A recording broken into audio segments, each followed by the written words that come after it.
장 63절입니다. 여호수아 15장 63절. 여호수아 15장 63절. 여호수아 15장 63절. 같이 읽겠습니다. 예루살렘 주민 여부수 족속을 유다 자손이 쫓아내지 못하였으므로 여부수 족속이 오늘까지 유다 자손과 함께 예루살렘에 거주하니라. 아멘. 같이 인사하겠습니다. 주의 이름으로 잘 될 것입니다. 더 잘 될 것입니다. 끝없이 잘 될 것입니다. 아멘. 할렐루야. 하나님의 은혜와 평강이 여러분의 심령 깊은 곳에 충만하시기를, 또 여러분의 심령이 여름의 뜨거운 태양보다 더 뜨거워져서 정말 성령 충만한 그러한 삶을 살아가는 한 주간의 삶이 되시기를 주님의 이름으로 축원합니다. 오래전에 음료수 가운데 2%라고 하는 음료수가 있었죠. 2%. 그래서 2% 부족이라고 하는 말이 유행했던 적이 있습니다. 사실 인간 모두가 다 좀 부족하죠. 뭐 2%인지 3%인지 하여튼 부족해요. 인간의 특징은 부족하다는 것입니다.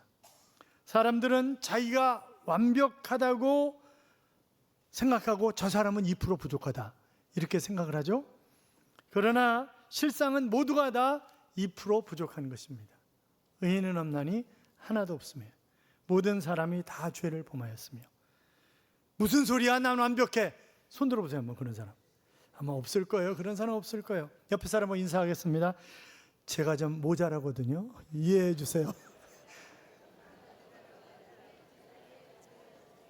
아니, 인사하러 왔더니 저를 뚫어지게 쳐다보면서 내가 왜 모자라 이러는 사람이 있는데, 다시 제가 좀 모자랍니다. 이해해 주세요. 여러분, 2% 부족하다 그러면 굉장히 실망하는데 사실은 대단히 놀라운 칭찬이죠. 왜냐하면 100점 만점에 98점이면요, 그건 A뿔이에요. 아주 그거 쉽지 않아요. 98점 맞는 게 쉽지 않습니다. 그러니까 그것은 대단히 큰 칭찬이다, 그렇게 생각할 수 있는데, 그러면 하나님이 왜 조금 부족하게 만드신 이유가 뭘까요? 첫째는 하나님을 의지하도록 하기 위해서 하나님이 조금 부족하게 만드신 것입니다.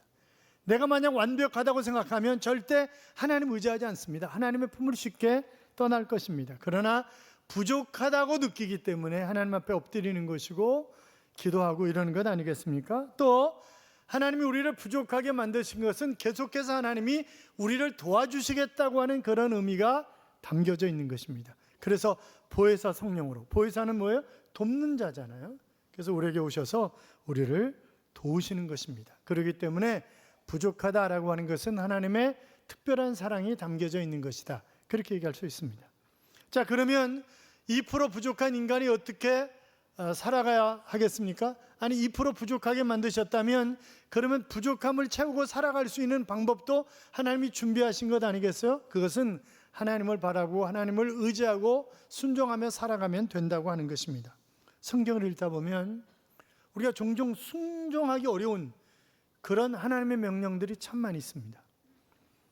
전쟁을 할 때 한 사람도 남겨두지 말고 모조리 다 죽여라, 진멸하라. 아니, 이스라엘 백성들이 출애굽해가지고 가나안 땅에 들어갈 때도 마찬가지였잖아요. 생명이 붙어있는 것은 다 죽이라 그랬습니다. 아니 그러실 수가 있는가? 그 앞에서 왈왈거리는 몇 사람만 죽이면 되지 불쌍한 시골에 사는 그런 사람들까지 다 죽여야 하는가? 그들과 함께 어울려서 살면 얼마나 좋을 텐데, 그런 생각을 우리가 얼마든지 할 수 있습니다만, 그러나 가나안 원주민들은 우리가 생각하는 그런 일반적인 사람들이 아니에요. 그 사람들은 다 모두가 우상 숭배자고 모두가 다 창녀였습니다. 그러니까 남자는 우상 숭배자고 여자는 창녀였다, 그렇게 보면 맞는 거예요. 그렇기 때문에 그들을 살려둘 수가 없었던 것입니다. 사무엘상 15장에도 보면 하나님이 사무엘을 통해서 아말렉을 완전히 진멸하라는 거예요. 그래서 사울왕한테 아말렉을 진멸하라고 명령을 내렸잖아요. 그런데 좋은 건 다 챙겨낸다고요. 그러면서 아말렉을 진멸하는 이유가 뭐냐? 출애굽해가지고 가나안 땅을 향해서 갈 때 이 아말렉이 뒤통수를 쳤다는 거예요, 이스라엘 백성들을. 하나님은 하나님을 사랑하는 사람들을 괴롭힌, 그것도 뒤에서 괴롭힌 그들을 그냥 둘 수가 없다는 거죠. 여러분 생각해 보세요. 출애굽 연대가 대개 개혁주의 학자들은 주전 1446년경으로 보고 있습니다. 그러나 서울대학교 민석홍 교수라든지 일반 역사학자들이 이집트의 중왕국 시대 가장 힘이 약했을 때 대략 주전 1250년대경에 출애굽했다 이렇게 생각을 하는 거예요. 아니 그러면 지금 사울왕 때가 사울왕이 언제 왕이에요? 주전 1050년부터 1010년까지 40년간 통치한 거거든요. 그럼 몇 년 흐른 거예요? 약 400년 흐른 거예요. 적게도 200년이 지난 거예요. 아니 그런데 그 후손들이 무슨 죄가 있다고 그들까지 싹 다 가축까지 다 죽여버려라? 이게 하나님 너무하시는 것 아닌가? 여러분 그런 생각이 들지 않습니까? 신명기 25장 17절 이하에 보면 성경이 이렇게 기록하고 있어요. 너희는 애굽에서 나오는 길에 아말렉이 네게 행한 일을 기억하라. 곧 그들이 너를 길에서 만나 네가 피곤할 때 네 뒤에 떨어진 약한 자들을 쳤고 하나님을 두려워하지 아니하였느니라 그랬습니다. 여러분 지금 출애굽해가지고 가나안 가면서 힘든 걸음을 걷고 있는 거잖아요. 그런데 아니 힘들고 어려운 사람을 도와주지는 못할 망정 뒤에서 치냐고 그것도. 그러니까 하나님이 저것들은 죽여야 된다 이렇게 생각하신 거예요. 자 그러니까 이게 하나님이 너무하신다 이런 생각, 우리가 하나님보다 내가 더 자비롭다 이런 생각이 들 때가 가끔 있어요. 여러분 생각해 보세요. 우리 민족이 얼마나 관대한지 몰라요? 일본에게 36년간 식민 지배를 당하면서 수많은 생명과 재산을 빼앗기고 한글로 내 이름도 못 썼잖아요. 한글도 그렇잖아요. 민족의 자주성, 자존심이 완전히 망가졌습니다. 일본은 패전 후에도 진심으로 사과한 적이 없습니다. 경제 침략을 했습니다. 그럼에도 불구하고 우리 민족은 일본인에 대한 미운 감정이 다 사라졌습니다. 아니 젊은 사람들은 미운 감정이 없어요. 그러니까 다 여행 어디로 가요? 일본으로 가요. 다 여행 일본으로. 그리고 다 일제를 좋아해. 그래도 지금은 뭐 삼성, LG 이런 것들이 굉장히 제품이 좋기 때문에 오히려 소니나 뭐 옛날에 파라소니 이런 것보다 훨씬 지금 더 낫죠. 그러니까 안 사지만 옛날에는 다 샀잖아요. 50대 이상 되신 분들 다 옛날에 소니 뭐 이런 거 다 카메라도 그렇고 다 일제 썼잖아요. 옛날에. 여러분 만약 일본이 우리에게 부품 공급하는 걸 중단되면 문 닫을 공장들 억수로 많아요. 그렇잖아요. 그러니까 우리가 경제 속국이라고 이미. 그러니까 뭐 그들하고 잘 지내야 된다. 뭐 충분히 이해할 수 있습니다만 어떻든 그럼에도 불구하고 일본이 우리를 수탈해서 그들의 경제를 일으켰다고 하는 사실은 잊지 말아야 합니다. 그렇잖아요. 북한에게는 더 말할 나위가 없죠. 저희 부모님이 황해도 신천 분들인데 1.4.5태 때 넘어오셨고 누님도 지금 이북에 계시는 거예요. 그러니까 이제 가끔 안타까운 생각이 들지만 그러나 6.25 전부터 그들이 어떤 만행을 저질렀는지 아버지한테 수없이 귀가 따갑도록 들었기 때문에 그러면서 네 누나 찾을 필요도 없다는 거예요. 안 된다는 거. 그건 사상이 이미 쩔어 있기 때문에 그거는 안 돼. 그러니까 그때 KBS에서 이산가족 찾기 운동했잖아요. 신청을 안 하시더라고. 소용없다는 거예요. 그거는 소용없다는 거예요. 그거는 돈 달라는 얘기지 딴 게 아니라는 거예요. 절대. 그러니까 그러면서 가끔 이제 명절 되면 이북 쳐다보고 우세요. 그러니까 저는 이북이 좋다 그러는 놈, 죄송해요 강대상에서 그런 놈들 보면 거기 가서 살라 그러는 게 거기 가서 사는 게 좋겠어. 걔네들은 왜 여기서 왜 살아? 그렇잖아요. 거기 가서 살아야 돼요. 그러니까 저는 좌파를 저는 정말 용납할 수가 없어요. 그렇다고 우파가 잘하는 것도 아니야 보면. 그러니까 우린 예수파야. 그냥 예수파지 무슨 뭐 그렇잖아요.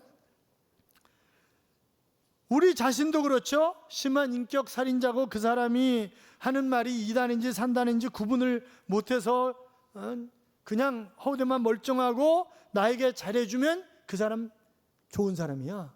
그렇잖아요.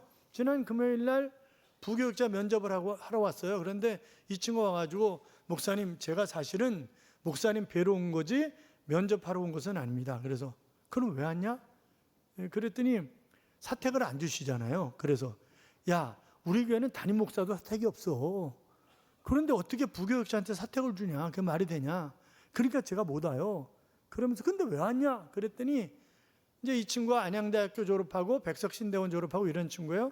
그래서 양쪽에 전부 물어봤더니 제일 인격적으로 좋은 사람이 저래요. 그래서 야, 너 잘못 아는 거야 그거. 우리 교회 부교육자들한테 물어봐 뭐라 그러나 성질이 지랄 같다 그러지. 그건 아니야. 그러니까 네가 잘못 아는 거야 그거. 여러분 우리가 잘못할 때가 얼마나 많이 있어요. 그렇잖아요. 멀리 떨어져 있으면 괜찮은 것 같대. 근데 같이 보면요, 아니야. 그러니까 저 뒤에 앉아있는 제 아내는 뭐라 그랬어요? 제가 설교하면 지나자라지 지나자래. 그러고 앉아있지 않겠냐고. 그렇잖아요. 그게 그러니까 우리가 너무 뭘 모르는 거예요. 그러니까 지금 이스라엘 백성들이 아말렉도 그렇고 가나안 사람들이 어떤 사람들인지 정확하게 모르는 거예요. 그러니까 그들을 그냥 남겨두는 거야. 그냥 가나안 땅에 왜 하나님이 전부 다 진멸하라고 그러셨을까 이해가 안 되는 거죠. 그리고 그들을 남겨두는 거예요. 왜냐하면 전쟁을 이미 7년 동안 했잖아요. 그러니까 얼마나 지쳤겠어요. 전쟁하면서 이제 이만하면 돼서 이만하면 우리가 살 수 있잖아. 그러니까 뭐 더, 그리고 또 그들 그냥 종으로 부려먹으면 되지 뭐 굳이 그걸 다 죽여야 되나 이런 생각을 하는 거죠. 그리고 그냥 살려두는 거예요. 뭐라 그러셨어요? 그들이 너희의 올무와 너희의 가시가 되리라. 옆구리의 가시가 되리라. 그렇게 말씀하셨는데, 그러니까 처음에는 그들을 노예로 부려먹고 좋았어요. 그런데 사사시대 가면 이스라엘이 노예야, 그들이 주인이고 이렇게 바뀌어요. 그러니까 우리가 잘라버릴 거 잘라버리고 쫓아낼 거 쫓아내고 진멸할 거 진멸하고 버릴 거 버려야지. 그렇지 않으면 그것들이 끊임없이 우리를 괴롭히고 우리가 정상적인 신앙생활을 하지 못하도록 그렇게 만드는 것입니다. 그렇잖아요. 쉽고 편한 길로 가려고 하면 안 된다고요. 여러분 보세요. 유다 지파가 우리가 지난주에 장자의 복을 받은 사람들이다. 그들이 그런 말씀을 드렸어요. 그래서 제일 먼저 땅을 분배받았습니다. 물론 유다의 몫에는 갈렙에게로 주기로 한 헤브론도 포함되어 있었습니다만 어떻든 100개가 넘는 성읍을 그들이 받았어요. 그 모든 마을을 정복하는 데 어려움이 없었지만 어찌된 일인지 이 유다 지파 사람들은 예루살렘에 살고 있는 여부수 사람들을 못 쫓아내는 거예요. 이게. 그래서 오늘 본문 다시 읽어봐요. 본문 다시 읽어요. 예루살렘 주민 여부수 족속을 유다 자손이 쫓아내지 못하였으므로 여부수 족속이 오늘까지 유다 자손과 함께 예루살렘에 거주하니라. 아니, 할 수 없었던 건지 하지 않은 것인지 힘이 부족한 것인지 정확하게 알 수 없지만 어떻든 성경은 쫓아내지 못했다 이렇게 기록을 하고 있습니다. 16장에 넘어가면 에브라임 지파가 가나안 중앙에 있는 아주 비옥한 땅을 그들이 분배를 받습니다. 그런데 그들도 가나안 사람들은 완전히 몰아내지 않는 거예요. 그래서 16장 10절에 보면 그들이 게셀에 거주하는 가나안 족속을 쫓아내지 아니하였으므로 가나안 족속이 오늘까지 에브라임 가운데 거주하며 노역하는 종이 되니라 이렇게 기록하고 있어요. 그러니까 전쟁하는 게 두려웠는지 귀찮았는지는 모르겠지만 어떻든 안 쫓아내는 거예요. 17장에 가면 므낫세 지파도 마찬가지예요. 12절 이하에 보면 그러나 므낫세 자손이 그 성읍들의 주민을 쫓아내지 못하며 가나안 족속이 결심하고 그 땅에 거주하였더니 이스라엘 자손이 강성한 후에야 가나안 족속에게 노역을 시켰고 다 쫓아내지 아니하였더라 그랬습니다. 자, 그러니까 쫓아내지 않는 거예요. 여러분 가만히 한번 생각해 보세요. 이 사람들이 처음에는 하나님의 말씀대로 순종하려고 무던히 애를 썼어요. 근데 시간이 흘러가면서 7년이라고 하는 정복 전쟁을 지나오면서 그들이 흔들리는 거예요, 믿음이. 그러니까 온전한 순종을 안 하는 거예요. 그러니까 내가 처음 세례 받을 때, 내가 처음 집사 직분 받을 때, 내가 처음 교구장 됐을 때, 내가 처음 장로 됐을 때, 내가 처음 목사 안수 받았을 때, 그때 그 마음을 내가 지금 가지고 있냐 이 말이죠. 지금도 여전히 그 마음 가지고 하나님 앞에 충성하고 있는가 하는 것을 우리가 되돌아보자는 거죠. 당장 편하게 사는 게 좋으니까, 일거리 많은데 노예로 부릴 수 있으니까 가나안 땅에 있는 모든 족속을 완전히 쫓아내지 못한 것, 그것이 결국 그들이 망하는 원인이 됐다고요. 그러니까 사사시대 보면 끊임없이 계속해서 반복적으로 그들에게 터지고, 그러면 울고 불고 봐달라고 매달리고, 그러면 하나님이 사사 세워가지고 또 쫓아내면, 그리고 또 어느 정도 지나면 또 등 따스고 배부르니까 딴짓하고, 그러다가 또 이방 족속이 와서 또 탁 치고 또 잘못했다고 빌고, 그게 반복되는 게 사사시대예요. 그러니까 얼마나 괴로움을 당했는지 모릅니다. 사랑하는 여러분, 내가 예수 믿어서 이만큼 하면 된 거 아니야? 나만큼 일하는 집사 있으면 나와보라 그래. 나만큼 기도하는 권사 있으면 나와보라 그래. 여러분 그러세요? 아니야, 그거는 아닙니다. 절대 그건 아니에요. 그러니까 우리가 당장 편하게 살자는 식으로 신앙생활도 그렇게 하기 때문에 하나님의 복을 제대로 받지 못하는 거예요. 투자가 무엇입니까? 투자는 현재 확실한 가치를 미래 불확실한 가치를 위해서 희생하는 것입니다.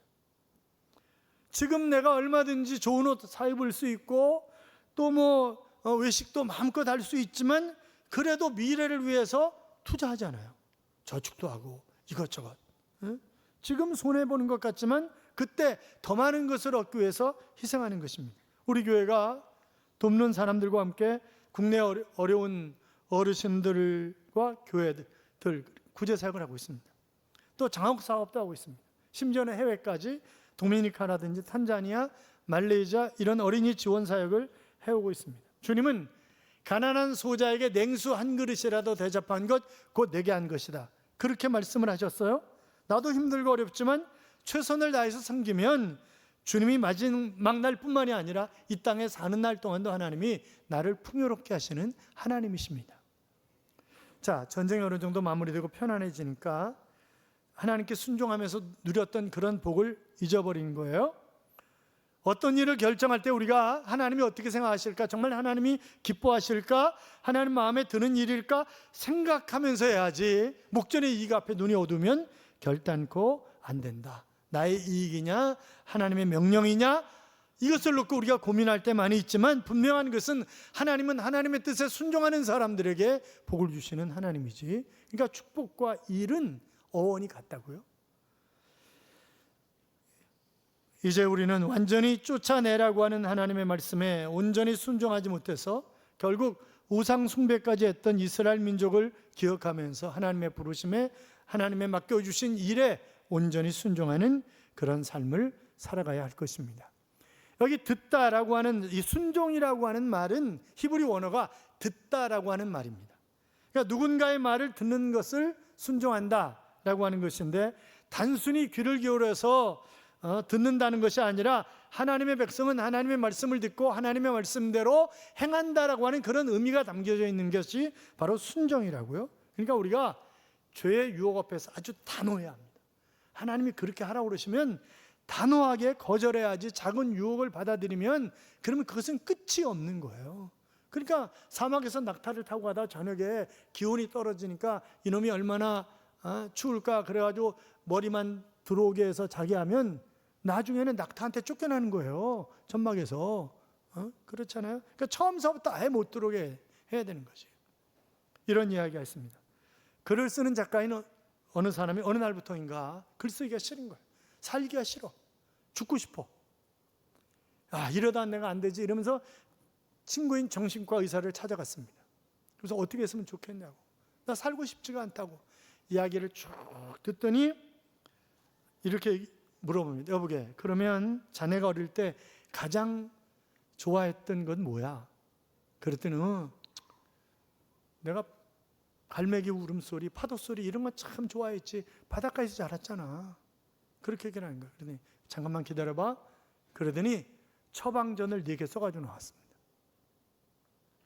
그리고 여보게, 이 처방전은 굉장히 중요한 거예요. 약을 시간 맞춰서 먹어야 하는 것처럼 이 처방전도 내가 열어보라고 한 때 열어봐야 되는 거야.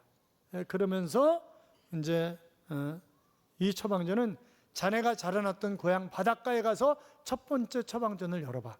그렇게 얘기를 하는 거예요. 그래서 그는 친구가 일러준 대로 고향 바다를 찾아갔어요. 그리고 그곳에서 첫 번째 처방전을 열었습니다. 거기에 이렇게 쓰여 있었습니다. 여보게 친구, 자네가 이 처방전을 열어볼 때면 자네는 이미 바닷가에 가 있을 것일세. 그곳에 조용히 앉아서 자네가 좋아하는 파도 소리, 갈매기 우는 소리를 1-2시간 정도 들어보게나. 그것이 첫 번째 처방전이었습니다. 그래서 가만히 앉아가지고 친구가 일러준 대로 파도 소리, 갈매기 울음소리를 듣고 있는 거예요. 1-2시간 있으니까 차츰차츰 마음속에 안정이 찾아오기 시작했습니다. 어느 정도 시간이 흐르고 난 후에 2번째 처방전을 열었더니 자네가 지금까지 살아오면서 행복했던 순간들을 머리에 한번 떠올려 보게. 지금은 힘들고 깊은 절망감 속에 있지만 행복했던 때가 있잖아요. 가만히 생각해 보니까 어렸을 때 막 친구들하고 딱지치기 하고 바닷가에서 뛰놀고 그러다 보면 엄마가 또 막 와가지고 데려가서 씻겨주고 맛있는 밥상 차려주고 그랬던 그 행복한 시절이 떠오르는 거예요. 그는 얼굴에 잔잔한 미소가 번지기 시작했습니다. 그리고 세 번째 처방전을 열었습니다. 거기에는 이렇게 적혀 있습니다. 이제는 자네의 마음속을 깊이 들여다보게나 자네가 지금까지 무슨 동기로 일하고 살아왔는지 곰곰이 씹어보게나. 그렇게 써 있는 거예요. 그래서 자기가 눈을 가만히 감고 내가 어떻게 살아왔는가 생각해 보는 거죠. 그는 예수 믿는 사람이었기 때문에 내 중심에 하나님이 계신다고 생각을 했던 거예요. 그런데 가만히 보니까 하나님은 변두리로 밀려나 있는 거죠. 그리고 내가 글을 쓰는 것이 하나님의 영광을 위해서 늘 그렇게 외쳤지만 실상은 밥벌이를 위해서 글을 쓴 것이고 내 명예를 위해서 글을 쓴 것이지 하나님의 영광을 위해서 글을 쓴 것이 아니었습니다.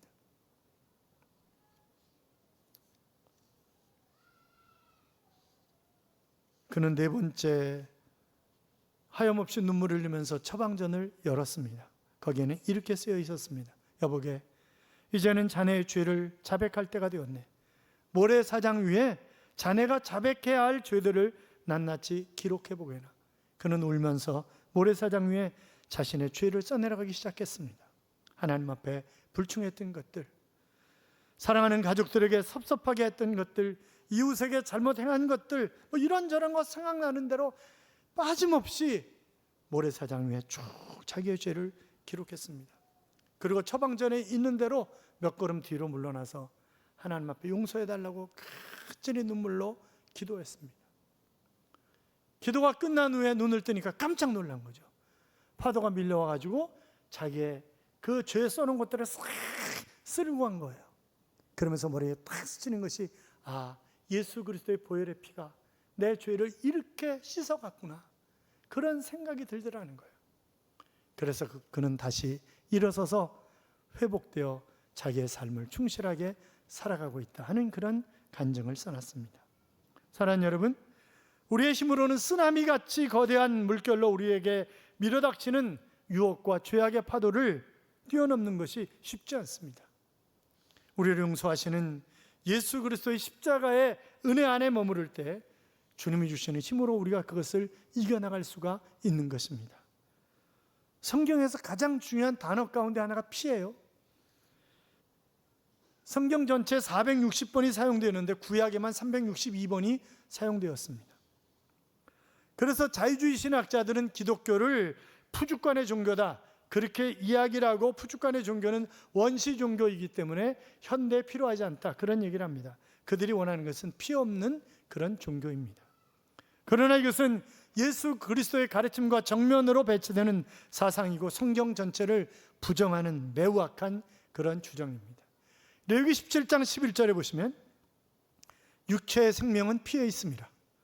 내가 이 피를 너희에게 주어 단에 뿌려 너희의 생명을 위하여 속하게 하였나니 생명이 피에 있으므로 피가 죄를 속하였느니라. 뭐가 죄를 속했다고요? 피가. 죄인된 인간이 죄사함 받을 수 있는 유일한 길은 예수 그리스도의 보혈의 피입니다. 천국에 들어가지 못할 인간이 천국에 들어갈 수 있는 유일한 길도 예수 그리스도의 보혈의 피입니다. 하나님과 원수된 인간이 하나님과 화목하는 유일한 길도 바로 예수 그리스도의 보혈의 피밖에 없습니다. 예수 그리스도의 십자가의 보혈만이 우리를 살릴 수가 있는 것입니다. 사랑하는 여러분, 이 한 주간도 우리를 위해서 십자가를 지시고 십자가 위에서 죽으신 주님을 깊이 묵상하시면서 주님이 주시는 힘과 능력으로 우리를 위협하는 모든 유혹을 멋지게 이겨나가시기를 주님의 이름으로 축원합니다. 나는 예수 믿는 사람입니다. 나는 신앙생활하는 사람입니다. 저는 제자교회 성도입니다. 당당하게 밝히며 사시기 바랍니다. 남겨두지 말고 버릴 것 버리고 쫓아낼 것 쫓아내고 온전한 순종의 하나님의 사람으로 사는 믿음의 승리자가 되시기를 주님의 이름으로 축원합니다. 이런 찬양이 있어요. 기도할 때 상함만 만지시며 내 모든 상처 치료하시네. 기도할 때 삶의 짐 벗어지며 하늘에 위로 주시네. 기도할 때 내게 지혜를 주사 주의 뜻대로 살게 하시네. 기도할 때 주님 함께 하시니 내 영혼 참 평안하네. 기도를 멈추지 않으리. 기도를 통해 역사하시니 신실하신 하나님 반드시 응답하시니 믿음의 기도 멈추지 않으리 라고 하는 그런 찬양입니다.